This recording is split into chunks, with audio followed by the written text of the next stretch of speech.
I'm Gary, owner of Silver Fox Jiu-Jitsu, black belt by way of Mike Fowler from North Shore Jiu-Jitsu.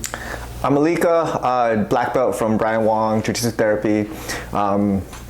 Today we're just kind of hanging out, talking about the Submission Battleground card and testing out pilot episode of this podcast. We don't have a name for it yet, so we're gonna go with the Gary and We're taking suggestions. All right, so we'll just start off with Submission Battleground, February 1st, 2025. We're about 9 days out, 10 days out right now. Yeah. Stat card. I mean, just an amazing card for the local scene for Hawaii. One of the things that really separates Submission Battleground from the other cards, I really feel like, is the promoters know the fighters, and that makes a huge difference, a big difference when the promoters for the matchups, they make exciting matchups. What do you think really pushes this Submission Battleground as far as the other super fights? Like, what makes this your preferred event? This promotion, I mean, other than, it's really grassroots, but even so, like, the product doesn't look like that at all. Like, it's totally professional, top to bottom. We get paid, like, that's unheard of, right? I mean, it's so hard to make any money doing jiu-jitsu. You can ask anybody, So, I mean, it's not a lot, but it's something, and they're headed in the right direction. And I think Charles and his crew do a great job. And man, I wonder what other great ideas they have churning, for this second one. Yeah. So we're getting paid. Do you consider yourself a professional athlete? That's a good question. I actually tried to live as a professional athlete. Okay.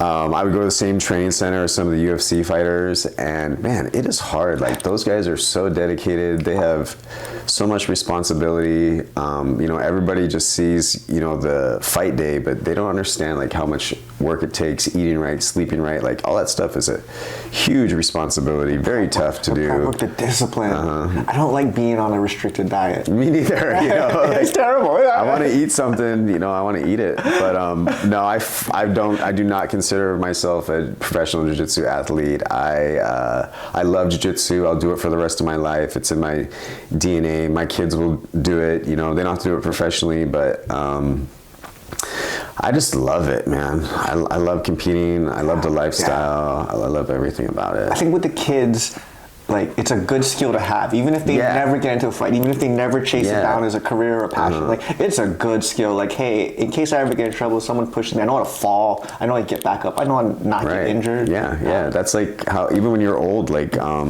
most injuries occur, going from ground to feet.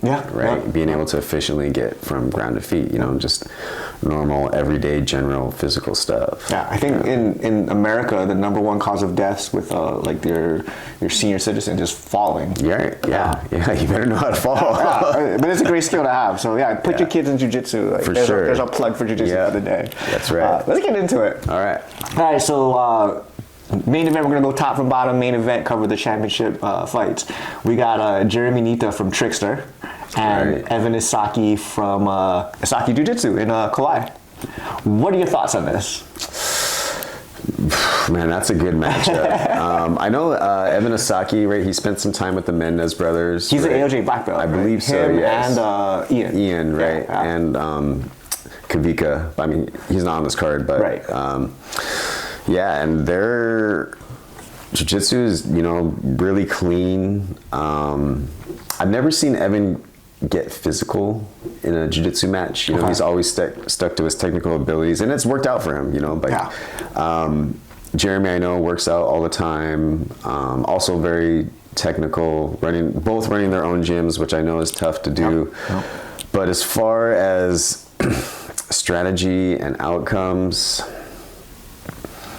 man, I don't see a submission happening in this fight. They're both so good. Yeah. They're both so good. I'm so happy I'm not a judge on this one, because this is going to be I think it's going to be a good one. They both fought on the last Submission Battleground, right? And Jeremy beat Hunter, and Evan beat Nick from Trickster, right? Right. Yeah. So, but Evan looked phenomenal. I mean, Jeremy looked phenomenal. Evan looked phenomenal. From beginning to end, I think he took Nick's back and choked him with a rear naked choke.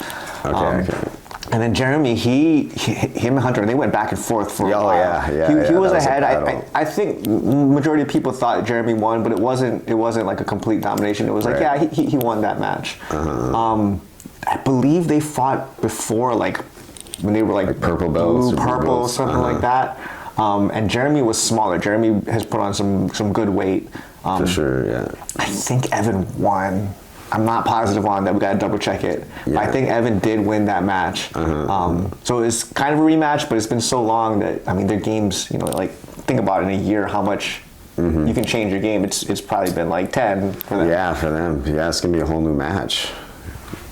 But yeah, those are my thoughts. What do you think? No, we need a prediction. What do you think? I just told you, I don't think it's going to be a submission. I'm happy I'm not a judge. I like both of them. I train with Jeremy much more than Evan just because I've never trained with Evan. He's in Kauai.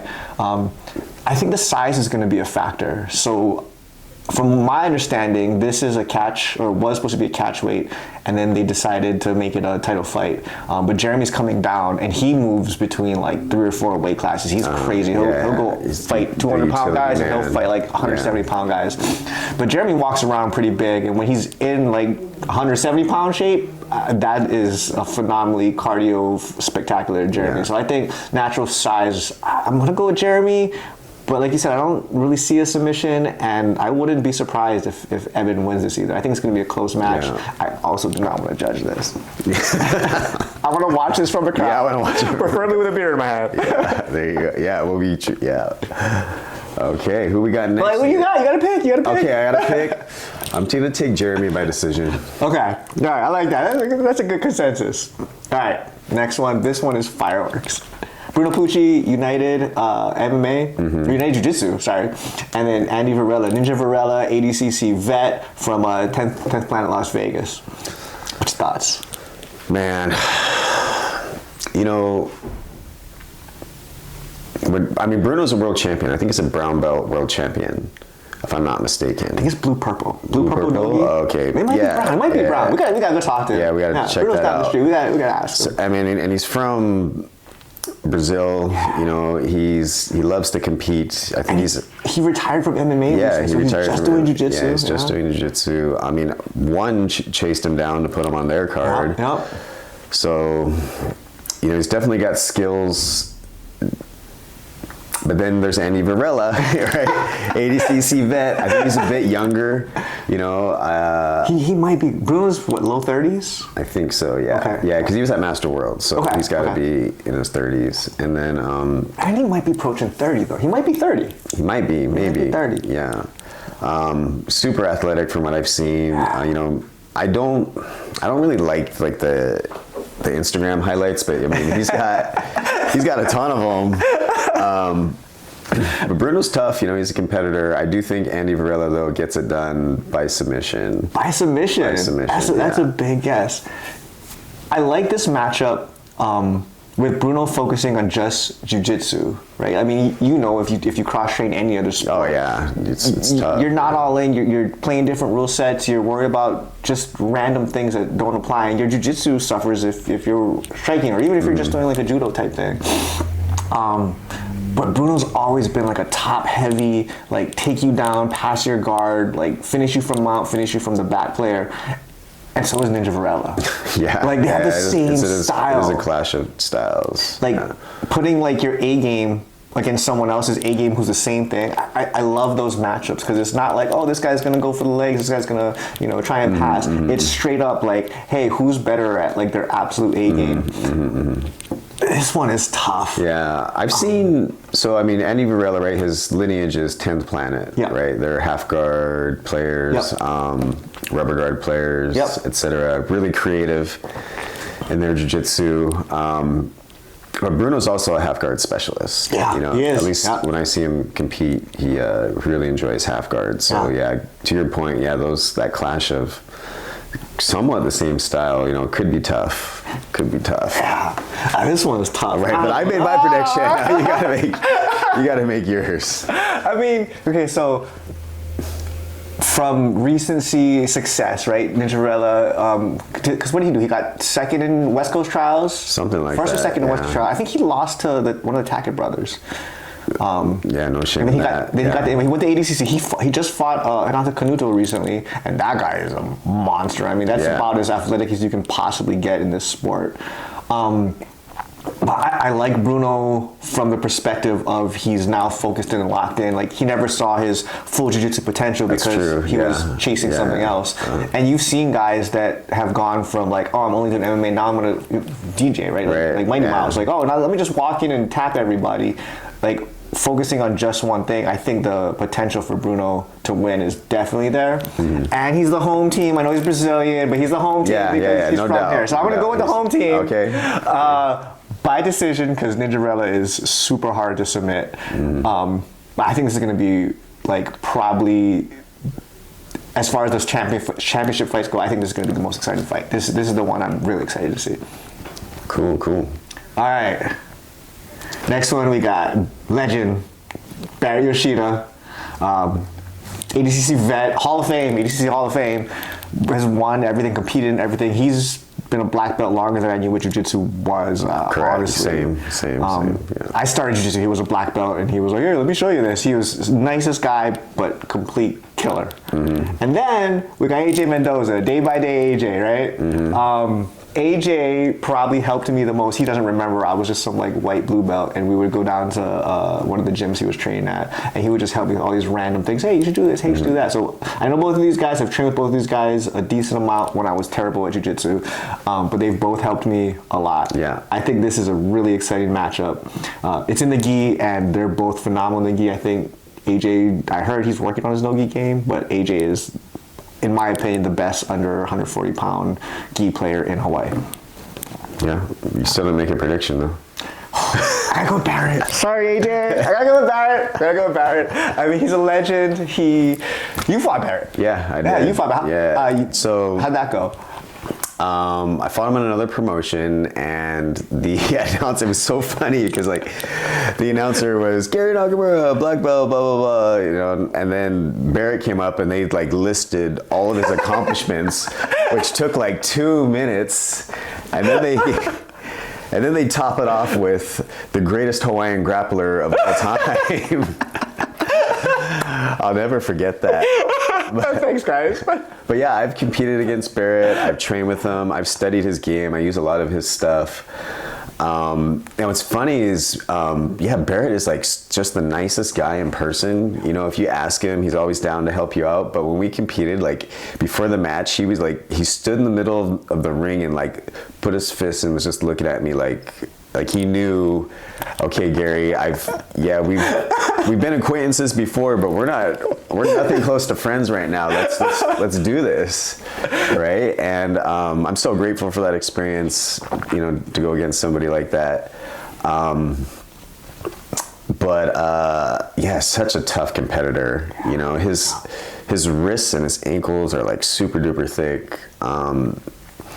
And his systems of attack are very. He has his own systems. For some reason, nobody's ever put it on video. I think he's made a couple DVDs, but they've never like gotten the shine that they deserve. His systems all interconnect with each other. He has a top body attack system. He has a lower body attack system, and the way that they blend, it's just beautiful. And I as much accolades and attention he gets, I really don't think he gets enough. I really think he's like, you know, a jiu-jitsu savant, obviously, with all the stuff he's done. But and then there's AJ as well. I've trained with AJ a bunch. Also, to me, very super helpful.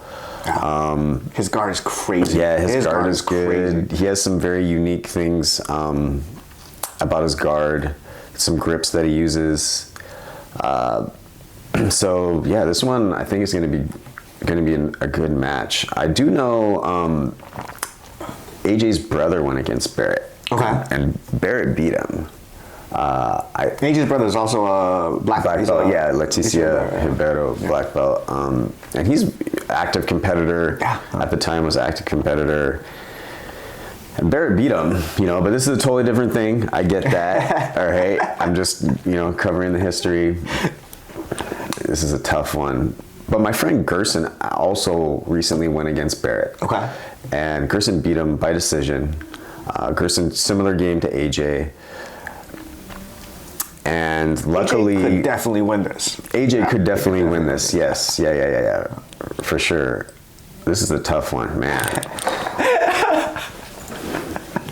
I think Barrett gets it done by something from the back. Okay. He's got some of the best crucifix stuff. He has that where he traps the arm. Yeah, his ninja. Yeah, choke. It's crazy. Yeah. Assassin's choke. Sorry. Assassin choke. That's what it is. Yeah. I think like you're talking about how he just locked in on you. Like, okay, like it's game time. That's probably what makes him such a great competitor. Like he turns it on. Like you said, he's so nice. You walk up to him, hey, can I get a picture? He'll talk with you like you're best friends. But then I've obviously never stood across from him. But then for you to say like, oh yeah, I thought he was gonna rip my head off. When it comes to competition, do you have a problem like getting into that mode, or is it like a process? I know everyone's kind of different. Yeah, I try to stay here. You know, I try not to get too low. I try not to get too high. I try to do what's going to make me my best on that day, right? And I don't think all the, waving your hands in the air like this, all kind of stuff, and I don't think that helps me, So I got enough. I don't need anything else to get me excited. So I try to be here as much as possible, and I try to show that, right? I'm just going to be here the whole time. Yeah. What about you? Do you have like a pre? Oh no, go ahead. Do you have like a pre-match ritual, or as you're getting ready, like music you listen to, or is there like? Yeah. So I actually don't listen to music. I like to absorb the environment. I don't want to deny anything that's there. I want to feel every single emotion, every single fear, every single thought. I find that really draining. Really? Yeah. Turn it on. You listen to what's going on. You pay attention. Yes. To it. Wow. Yeah. I try to absorb it all, and then try to block it out. Wow. So you're like working on your focus. Wow. Type of thing. Yeah. That's cool. I listen to the stylistics and the OJs. I like real slow, older, like soul music that kind of keep my heart rate down and kind of just like brings me to this nice place. And I just be kind of vibing on the side. I found for myself, I compete better when I feel like I'm the best person on the planet tonight. So like I actually come in a little cocky. I come in a little amped up.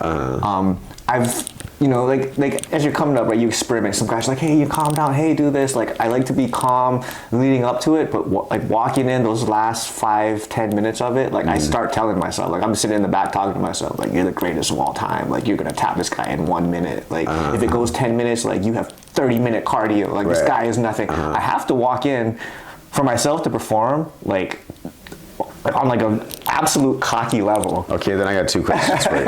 Okay. All right. I got 2 questions for you. Okay, number 1 is, what if you pulled him out? What if you trying to pull guard, you're pulling guard, and the guy ends up him out?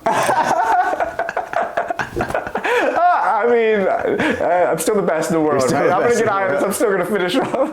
Okay. I hope I never do that. I have. Okay, 2. I think I was a blue belt. I can't remember. I've like pulled the side control,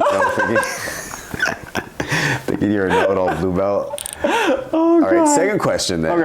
Okay, if you're coaching somebody, right, what do you tell them before the match? What do I tell them? I'm a very strong believer in nobody knows your game better than you. Like even if I'm coaching you, even if I destroy you in the gym because you're like my blue belt, like you still know like your strength, your car, you know how you feel. And I tell guys, if you can play your game, and like obviously you're in a belt bracket, right? So like that guy's skill level is probably near yours. If you can play your game, you can beat anybody on that day. And most of the time when I see my students win, at least, it's they did exactly what they were practicing in the gym for the last couple of months. Or it's like it's their fallback, like this is your absolute best game. Very rarely do I see someone play like their C game and still win, unless like they were just up a ton of points, you know?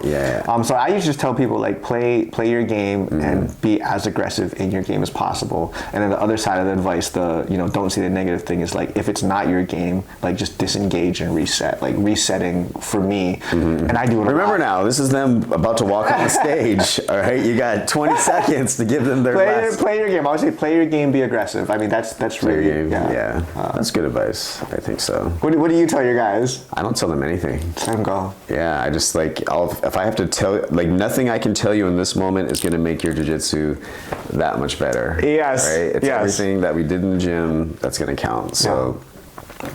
Yeah, I don't tell them anything. I tell them have fun. I was like, this is what we worked for. Let's go out there and have some fun. Is there a difference between like your adults and your kids? Not really. No. Go out there and have fun and go do it. I think post-match is where the biggest difference comes in with adults and kids. You know, with yourself, and you like say you like to keep it at like an even keel. How do you feel post-match when you don't win? Because when you win, it's easy. Like, oh, I'm amazing. But when you don't win, how do you deal with it? How do you feel? Is there an emotional dump? Or? Yeah, I mean, I think for everybody there is. I mean, just sit here and say, you know, that there isn't, you know, would be a lie. But if I have energy left and I lost, I'm pretty mad at myself. That's a good way. If I'm exhausted. And I did, you know, I felt like, even if I didn't do everything that I could, but I had tired myself out physically and mentally, I can live with that. And I'm much better off. Sometimes the guy's better than you. Yeah, like Barrett. Yeah. Like, I did everything I could, it still got beat. I have a hard time when I didn't do everything I could. Like when you have energy left, or like, man, what was I thinking? That was terrible. It's harder to deal with those losses. Versus the ones where like you get completely dominated and you're like, man, that guy ran up 14 points on me and then tapped me. Like, yeah, nothing I did was gonna change that. Like, he was just better than me. That, as weird as it sounds, like I'd rather lose a match getting dominated than the close ones. Like, you think about those forever. Yeah, you do. I could have done this. I could have done that. Yeah, you certainly do. Yeah. For me, so I said I go in cocky. I go in like I'm the best in the world. When I lose, that emotional dump is big. Like, it's a roller coaster. And I tell guys, like, the highest of the highs, but man, it is the lowest of the lows. Like, I've walked off the mats and like, leave me alone. I need 10 minutes. I'll sit in the corner. Like, you okay? Like, I'll be fine. Like, I'm gonna get through this, but I just need a couple minutes to rein everything in. My wife is always like, why do you do this to yourself? Like, I'm like, because I don't compete well the other way. But I love, that's good. I love the ride. Yeah, you know? so do I. Like, even if I lose, I think back on it, and I've taken fights that I definitely should not have. Like, hey, we're advising against this. Like, I want to do it anyway, but it was a cool event, or it was just somebody I always wanted to fight. And I look back on it now, I'm like, oh, I got to fight that guy. Like, I fought guys who are world champions. I fought guys that are ADCC champions. It's like, I got to fight them. That was really cool. Yeah, it is. Yeah, get the chance to put yourself out there. Yeah, you know, and it's. Even if it seems like it's really, really far away, you know, it's still like a really good measuring stick, you know, and like you can learn a lot, you know, from those guys. Yeah. You know, they expose you. For sure. All right, let's move on. Okay. All right, next match. We got Orlando and Thiago Rodriguez. Thiago Rodriguez, where is he from? He's got to be from Brazil. He's definitely from Brazil. Do you know what team he trains for? I don't know. Okay. And Orlando, he is in Kona right now. Foundation, right? Mm-hmm. He was at Foundation. I know Thiago Rodriguez is a 2021 black belt Nogi world champ. Okay. So definitely not a scrub. I mean, if you're fighting Orlando, you're not a scrub. Right. But he has the accolades to back up that this is like a very quality grappler. Oh wow, I didn't know that was 2021. And Orlando, he medaled at one of the pans, right? That's his like. Any tournament Orlando enters is pretty much guaranteed he's going to make the podium. Yeah. He's never won a Worlds though. Is that correct? I'm not sure if at black belt, but I'm pretty sure at some of the other colored belts, he's got to have at least one. Okay. Yeah. I was just talking about black belt. I don't track the other ones. Right.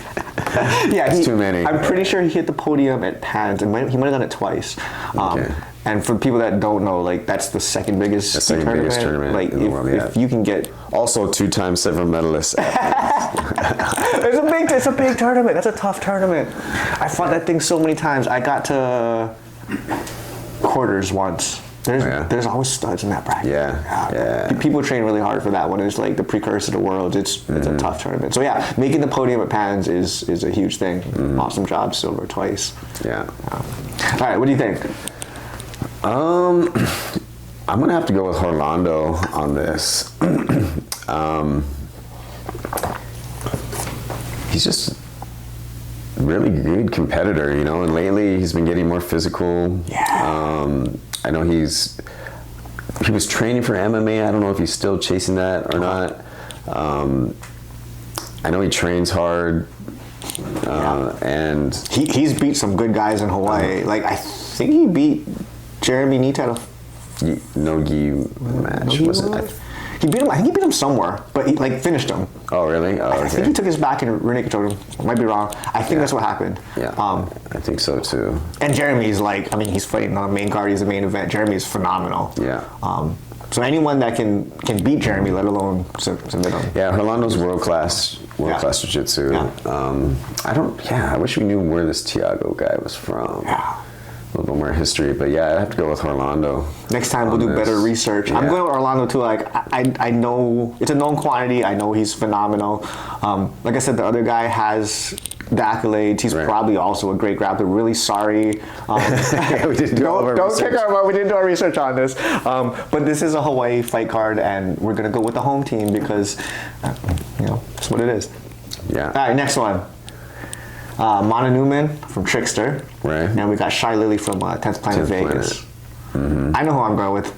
It's also one of my favorite grapplers in Hawaii. So I'm going with Mana. You go with Mana? I'm going with Mana. She's really went to good. San Jose and I think she tapped tapped two girls, or maybe it was one girl twice or something. She's phenomenal. I honestly do feel like in her weight class against anybody, gi or no gi, she can probably beat anyone but Miza Bastos right now. I've seen her compete against like the who's who of brackets, and like you fought some good guys, and you're like, oh, I was there. Like Kaimana could have won the matches that she lost. I mean, they were super close, and like. Didn't she go against Tammy Musumeci? She did. She did. Tammy actually got her pretty good. Tammy got ahead early, and then she was fighting a back attack, I think, most of the match. I can't remember if she got submitted or not. Tammy put in some work on her though, but she got ahead right away, first minute of the match. But she fought Jessica Khan. She was in that match. A few years now since that match as well. Yeah. And she fought Shelby Murphy recently, I think last year, and she did really good against Shelby. It was a 0-0, and I think Shelby just had more advantages. Oh wow! But there were a couple where like she knocked her over, but just didn't quite get enough to get the advantage for the sweep. And one of them, I thought she was going to come up on it, and just it didn't happen. So I mean, as far as like Hawaii grapplers go, like.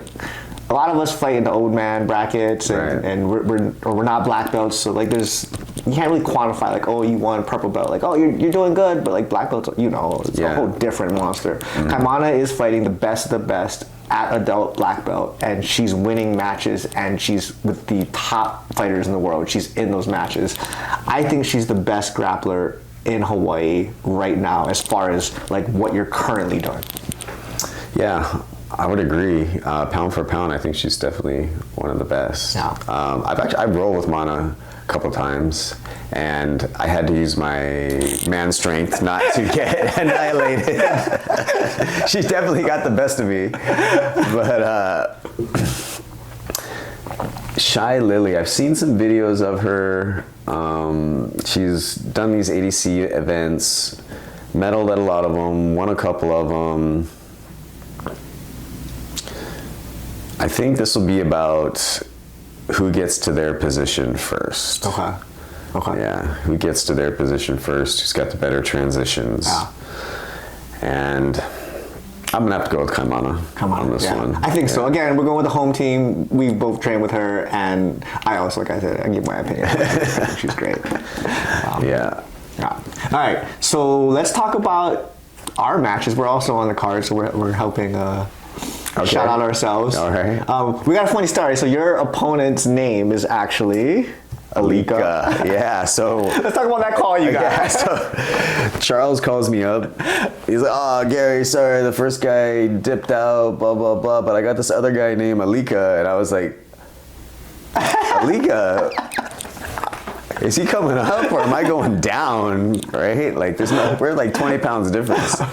And he goes, Alika Dayton. This guy Alika Dayton from blah blah blah. And I was like, oh, okay, yeah, sure, whatever. I'm not gonna make it difficult for the matchmakers. Whatever they put in, whatever they think is best for their promotion. I'm down to do it. I don't care who they put in front of me.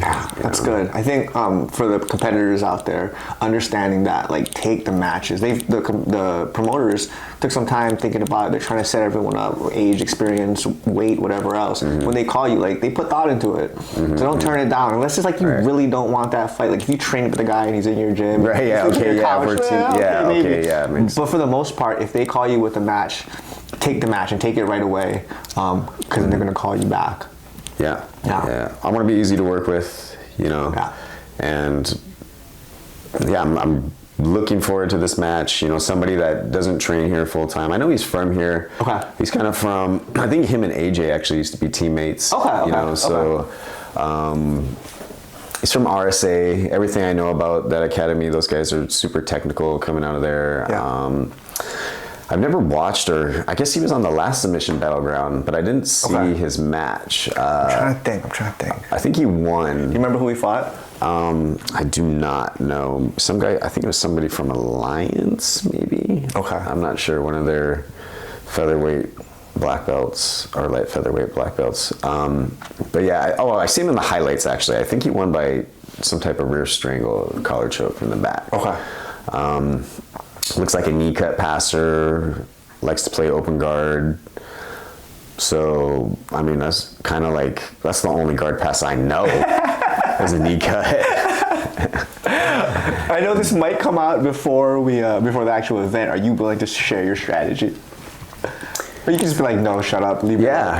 No, I'm willing to share anything because I want, whoever I go against, I want them the most prepared that they can possibly be. Yeah. So I can figure out what's wrong with my game. Yeah, I want to beat you at your best. Yeah, exactly. Hell yeah. All right. Yeah. My strategy is to get into my game as fast as I can. As far as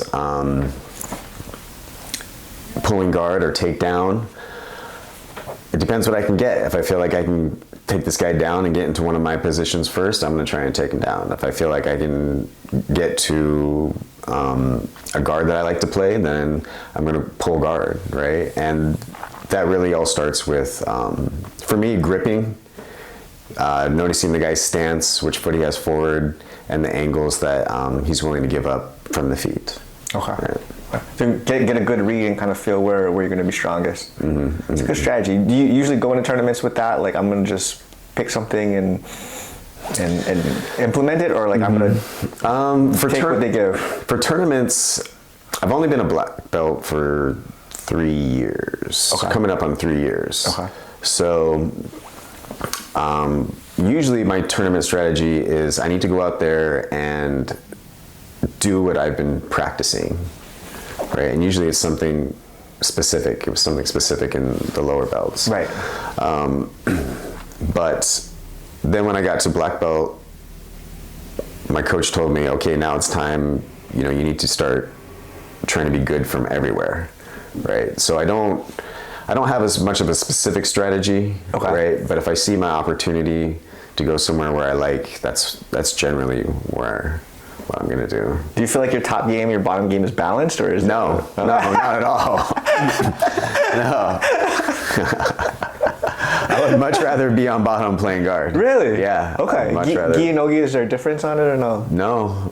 I mean, I use different things sometimes for those, different styles, but as far as top and bottom, I would much rather be on bottom than on top. Good to know. Yeah. My gi game and my no-gi game are so drastically different, and I don't compete in the gi much. I don't train in the gi as much as I probably should. That's why I don't compete in it. But my gi game, like, I would pull guard, like, touch you and sit. My no-gi game is like, you're one of these guys. Yeah. Yeah. Pulling the guard. If I touch your hand, I'm sitting. Like that was a grip. I was touching you. Yeah. I pull guard right away in the gi, and if I'm not, it's because of the opponent, where I know, like, hey, this guy's super good, and like I want to be on top specifically, and I know he's going to pull. But for the most part, I would prefer a double pull situation or him on top, me on bottom position in the gi. Like I think the grips facilitate how I play my guard really well. So in the gi, like 95% of the time I'm pulling guard. Yeah. And no gi, I don't know the last time I pulled guard. No gi. Really? Like, I'm trying to think. Like I might have did it once in like 2021. And it was an open weight fight, and I was trying to wrestle the guy, and he kept taking me down. I was like, I keep giving up points. Let me just sit. And like prior to that, like I cannot remember pulling guard in a no-gi match. Like Really? I just do not do it. Wow. Yeah. So I don't know. What's your strategy this one? Okay, so my opponent, Darren, we've actually played before. Okay. He has a crazy guard. I mean, his guard is really good. yeah, like Okay. we talk about like AJ has the best guard for the under 140. Like Yeah. Darren has the best for under 130. Like his guard's probably better than mine. And I hate to say that, but it's the truth, man. He's flexible, he's fast, and he is a phenomenal leg locker. I've seen him in tournaments like one after another, line up. He would take guys out one after another. So my strategy is to leg lock him. Oh yeah. And I just said I'm not going to pull guard, but there might be some guard pulls. I mean, you don't even have to pull guard, right? You can just I can go from top. You can just Yeah. sit to guard in the submission only, right? Yeah, so I think from a, like, do you want to win the match? Obviously, we want to win. But in a super fight, and this goes back to, we talked about in the beginning, how the promoters have the matchups. Like, I think in super fights, you have one match to go show what you got out there. Like, be exciting. And like one of my top passes is the body lock, but that is a boring pass to do. Yeah, it takes some time, takes pressure. It takes time. Yeah, a lot of adjustments. And there's not a lot of motion. It's a lot of just kind of feeling and adjusting and it almost looks like stalling sometimes. Yeah. And very effective. I mean, top guys in the world use it, but it's not a spectator-friendly pass. And these matches are only 6 minutes. It's not like I have 10 minutes to work. I have 6 minutes to work. So I'm putting it on camera. Like, I want to leg lock him because I tell people, like, I'm really good at it, but like he's also very he's if it's not me, it's probably him, you know, as far as leg locks go. And passing his guard is going to be just a complete other challenge. Like, I think he has the best guard under 130. What's his name? Darren Millard. Where's he training at? Isaki. Isaki? Oh, okay. Yeah. But he has all the attributes for a great guard player.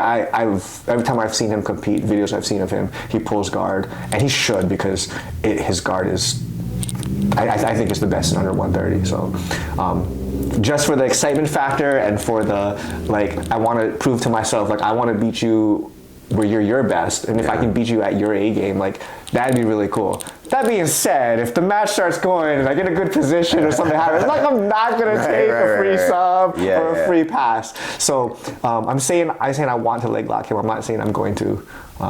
But at the same time, I wouldn't be surprised if we get into entanglements and I'm like, oh, he's better than me. Let me not do this ever again. And then I just get on top and try to body lock him. So we'll see what happens. Yeah, I'm really impressed by what those guys are doing on Kauai with Asaki. Yeah. You know, like, such a small area, you know, and they're so competitive in all these events, all the tournaments. Their kids team is really good. Yeah. You know.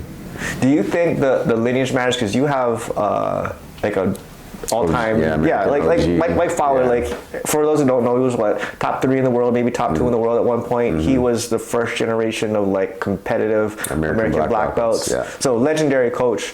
Do you think the Lineage matters? Because their coaches are The Mendes brothers, who are the greatest and second greatest of all time, potentially. Do I think it matters? I don't think it matters as much as it used to. I think it can certainly help. It definitely gave me some confidence. I used to travel a lot for work. I would go train in different gyms, and I could pretty much go to any gym and know that I was going to be competitive, you know.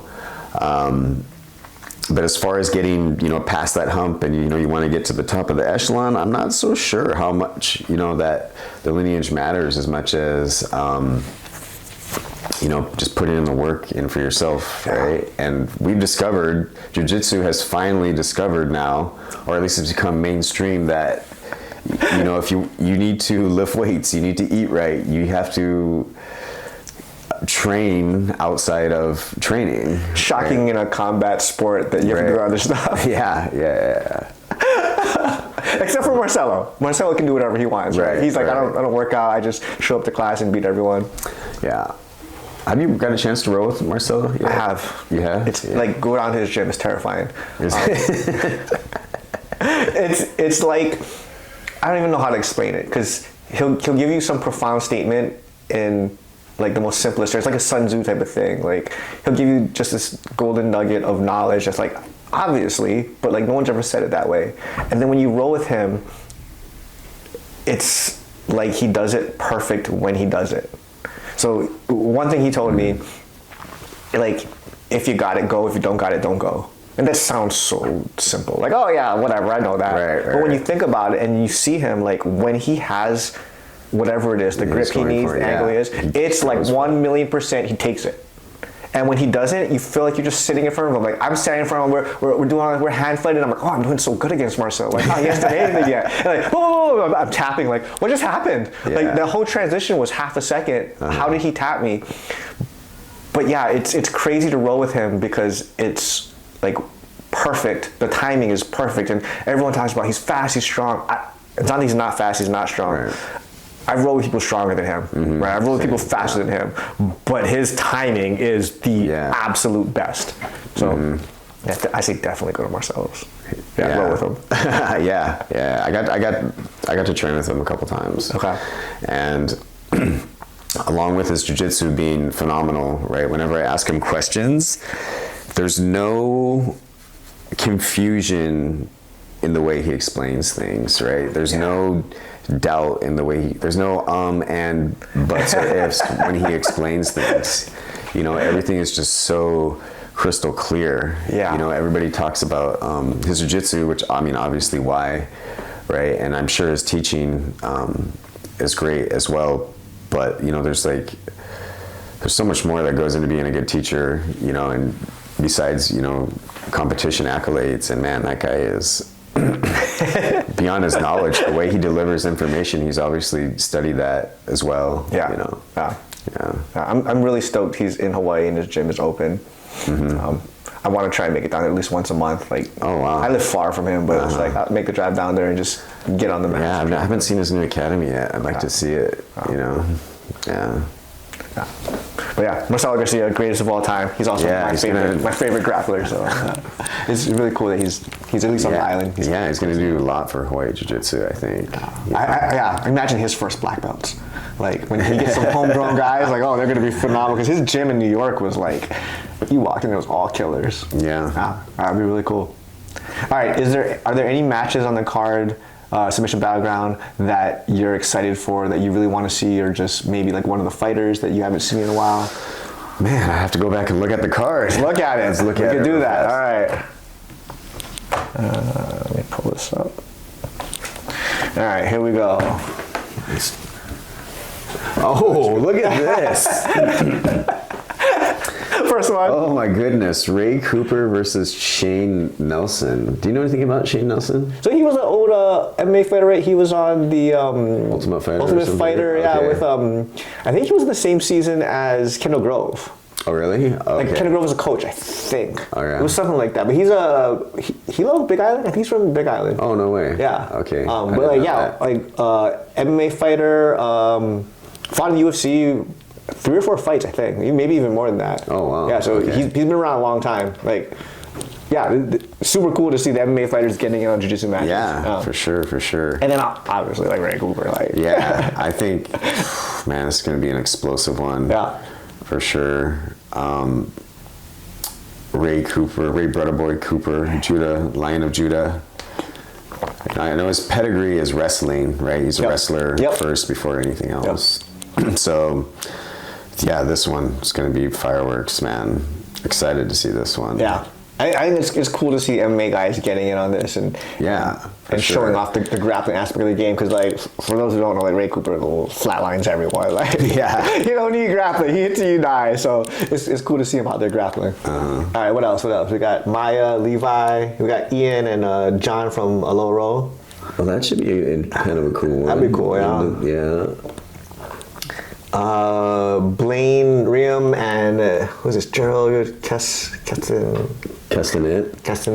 Yeah. I don't actually don't know Gerald. I don't know Gerald either. Blaine, his nickname is the Wizard. Right, and this is a gi match. I know. He transitioned to MMA. He did fight MMA He's got for a while. couple MMA fights. So seeing him back in the gi should be fun. Yeah, he's super solid too. Blaine kicked my butt once in a tournament, so it was cool to. Yeah, me too. He's good. Yeah. We got the coolest guy in the world, Kyle Floyd.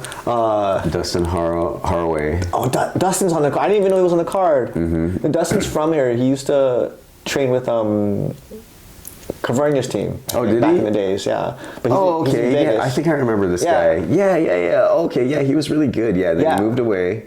And now he comes back to ref Nagas and compete in these events. Oh, that's cool. That's really cool. It'd be awesome to see you, Dustin. Mm-hmm. And then we got Kyle, coolest guy in the world. Yeah, Everything cool that you could possibly do, he does. Surfing, saving lives, jiu-jitsu. He does it better than us too. So fuck you, you're cooler than us. Leg lock shootout. This is going to be a leg lock shootout. We got you and Alika Dayton. We talked about that. Yeah. Oh, we got Michael Newman. That's Kaimana's dad. And then Scott Wright from Jiu-Jitsu Lab. Okay. What do you think of that? Because what do you think the ages are? Scott's got to be younger than Mike, right? Yeah. Michael Newman, super competitive though. He's good. Yeah, he's good. I've never trained with Scott. I've trained with Mike before. Yeah, I trained with Michael. I think I was a white belt still, and he may have been a purple belt, but he was super nice, super helpful guy. Yeah. Obviously, really technical. He's won. I think his last 2 super fights that he's been in. Okay. Pretty sure he's good. He's a good competitor. Yeah. I love that the older guys, the older demographics are still on the card. They're still getting out. They're still pushing it. Like, inspiration to everybody. I want to be 50, 60, like, still fighting on these cards. Hopefully with someone near my age. Yeah, exactly. But it's just cool to see. So, yeah, having these matchups are just good for the community. We got Mato and Maite. That'll be kind of cool. I've been training with Mato over at Alliance. She's been having some training sessions, so a couple of the guys from there, we've been getting after it at Nogi. But that's good. Maite's guard is like so slick. Where's she from? Workshop. Yeah. She's part of the Keikoa crew. Right.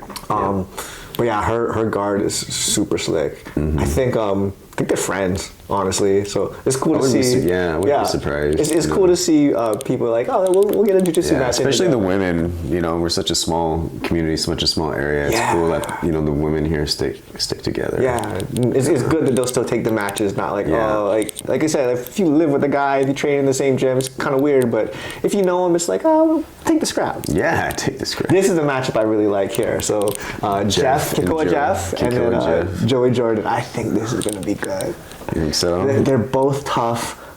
They both used to train at Cavernia's, right? Okay, I didn't know that. I don't know if they've trained together a lot. We'd have to ask them. But they're both tough competitors. They're both in their mid-40s, I think. Maybe early 40s. Joey, they're both in phenomenal shape. Yeah, Joey they're both is in good shape. Like, all he does is work out, right? He's surfing, he's doing jiu-jitsu, he's functional fitness. Yeah. He's always trying to get me to do his functional fitness. Jeff has been working on his stand-up, so I don't know if he got his black belt yet in judo or not, but he's been working really hard. I thought he was a black belt in judo. I'm not sure. Maybe he is. Yeah, but he's been competing in judo and jiu-jitsu. Yeah. I think this is going to be like just 2 scrappers going at it, and it's like 2 black belts, like they've been established. Joey has, I don't know the last time anyone's seen Joey compete. I've never seen him compete ever. So I think that's going to be a really good one. I'm excited for that card or for that fight.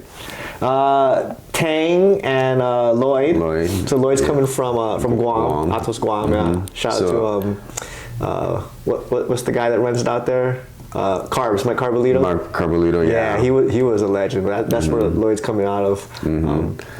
This is gonna be a good one, I think. Again, 2 scrappers, hard-headed, like they both fight mean. I trained with Lloyd. I actually went to a competition with Lloyd in Japan. Okay. We were both on the same team at the time. Well, sister teams. Oh, because he was at Pure Bed. Yeah, he was at Pure Bed for us. That's right. Yeah, with Steve Roberto and them. Yep. Oh, right. Thing also super tough. Yeah. So that'd be good one. I'm not picking that one. No, we don't have to do picks right here. Ricky and Nick. I'm not picking that one either. They're both good. 2 good wrestlers. I think Ricky has the pedigree. Yeah, and Nick's wrestling picked it up a little bit later in life. But so that would be cool. We got Logan from High Grade. Yeah. No, Logan. Oh yeah, Logan. Yeah, Logan's high grade, he's right? the owner of high grade. Yeah. He's slick. His game is slick. And then Lucas from you know Lucas. Yeah, right? Lucas is my teammate, training partner. So you can't pick against them. So yeah, I got to pick Lucas on this one. No, I think this is actually going to be a really good match. This will be good. Because this will be good. Logan has been on the competition circuit for a while. He has the resources via hard work, I should say, via hard work, getting sponsorships, whatever. He has the accolades behind him. He's won a lot of IBJJF tournaments, medal and so. Yeah. But Lucas, we recently went to Master Worlds at Black Belt, and he won 3 matches. He lost his 4th by nobody really messed up. Lucas made one small mistake, right? I guess everybody says that. But he that's black belt. You make one small mistake, right? Oh. He was 1 match away from making the podium at Master World. So that's crazy. And those brackets are not small anymore. Like you've got 30, 50 guys and so. Those master, like back in the days, the black belt bracket, you like 3 fights, you hit the podium. Nowadays, 3 fights, you still got a couple more to get to the podium. Those brackets are crazy. And the legends are fighting in them. Yeah. Can you imagine showing up, you got Megatime Diaz in your, I'm or like, show one of okay, the Alpha Brothers? IBJJF, can we be like, hey, if you've won more than 2 adult world championships, you can't compete in the special Worlds? division for them. If you're currently a professional athlete, like you cannot compete in Master World. Give us a chance. We're like regular people. It's not fair. It's not fair. Yeah. I don't know. Let's just jump down to this one. All right. Right here. What are you excited for? Christian and Charlie. Christian and Charlie. Charlie's a high grade also, right? Yes. Yeah. He's gone against one of my guys twice, beat him twice. Okay. He's tough. I think Charlie might be a pro surfer, or he's a retired pro surfer, or he was very close to becoming a professional surfer. Okay. So he's super athletic, man. Okay. That guy jumps all over the place, and not without point, right? He's not pointlessly moving all over the place. But Christian, very tactical, very technical. I think this is going to be a good one. And Christian competes a lot. Yeah, and he competes a lot. I train with Christian sometimes, and he's like doesn't do no gi very much. Right. He does gi a lot. He embarrasses me. I'm like, I don't know what's going on right now. But he'll do. In your defense, he does outweigh you by a little bit. A little bit. But I mean, like, there's very few times. I mean, he outweighs me, but it's not like 100 pounds. Right. It's like it's significant. Should be enough to handle. Yeah, like I should be in the game. Like I get confused in the roles with him. I'm like, I don't know what's going on here. I'm just gonna sit down and like just take my back. But yeah, like I have no answer for him in the gi at all because I don't know what he's doing, and I just haven't put the work in the gi to really understand the game. Your guy Brennan's kind of like that, where he'll wrap me up sometimes. Like I don't know what you're doing. Like if I can't untangle this, like we'll just play different positions. Is he warming you up? I just don't. Or he just has funny grips. Yeah. He better not be warming you up. He's stealing my moves. I just don't know the lapel game very well, and then I don't spend enough time in the gi to be like really proficient. So like I tell guys, like I'm a black belt in the gi. Like I can handle myself. Interesting is, you ever heard of that guy Greg Sellers? Yeah. The ecological jiu-jitsu guy. He makes a very good argument that there's actually less injuries in no gi than in the gi. Because it's slick. It's slick because, like, imagine how many times somebody's been hanging onto your lapel while you're like, you can turn just enough to keep yourself to want to keep turning, but you can't turn anymore, right? And then you see a guy pop a rib from turning too much.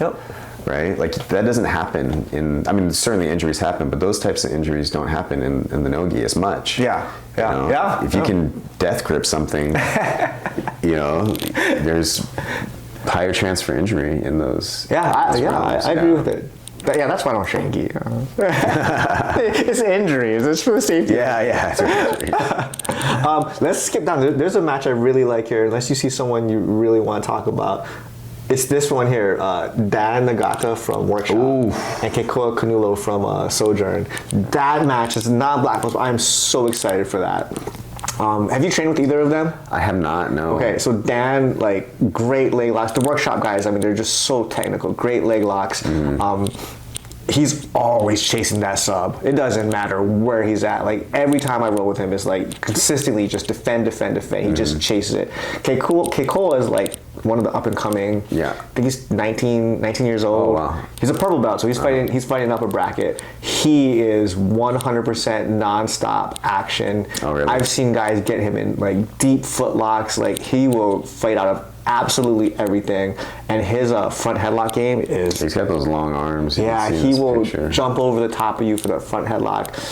He plays a lot of that high ground, like the B team. They play that high ground with the double over or whatever position, and he darces from everywhere. And if he locks his hands, it is just chaotic. Oh, really? He will gator roll you 30 times to lock that up. But yeah, like both of those guys are always going for the sub. I really want to see this matchup. Russell, one of my guys, went against. I think he went against Dan the last one. Okay, yeah. How'd that go? It was a draw or to decision. I think Dan won by decision. Yeah. Dan's good. Speaking of Russell, here we go. He's on the card too. Yeah.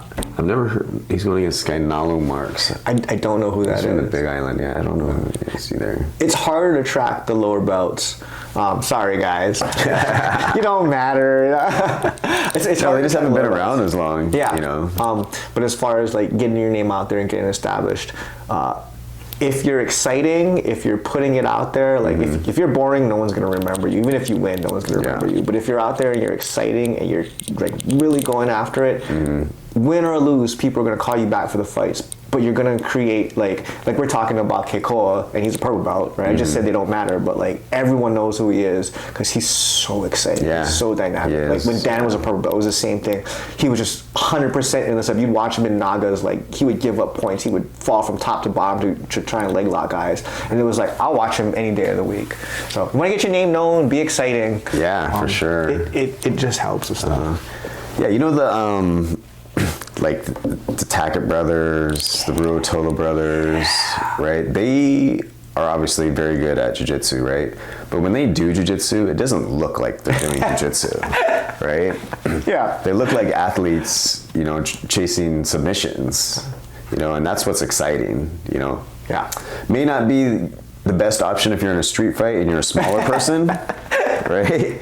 But as far as entertainment value, you know, if you're trying to make a living doing jiu-jitsu, yeah, you gotta be exciting. Yeah, like the odds that no one's gonna go undefeated.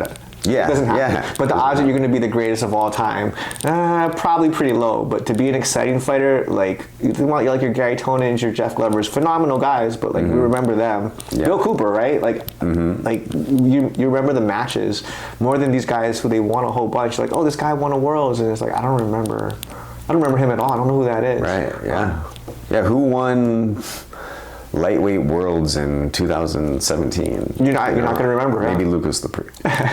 That's a bad example. but it's hard, right? Like, yeah. How many world championships? Yeah, you know, the exciting guys you always remember. And super fights are like the best place to show it because you can go hard for 6 minutes and then you're done for the night. Hard for 10 minutes, you're done for the night. In a tournament, man, there's some strategy, there's some save some energy, there's get ahead. Like, let me just stall this out so I can fight the next round. Yeah. Super fights, man, get after it. Go after it, always. Agreed. All right, I think we covered most of the matches we want to talk about. Yeah, for sure. Yeah, so get your tickets, sbhawaii.com. Don't miss out on this event. It's going to be, man, I can't wait to get out there. February 1st. Let's do it. We'll see you guys there.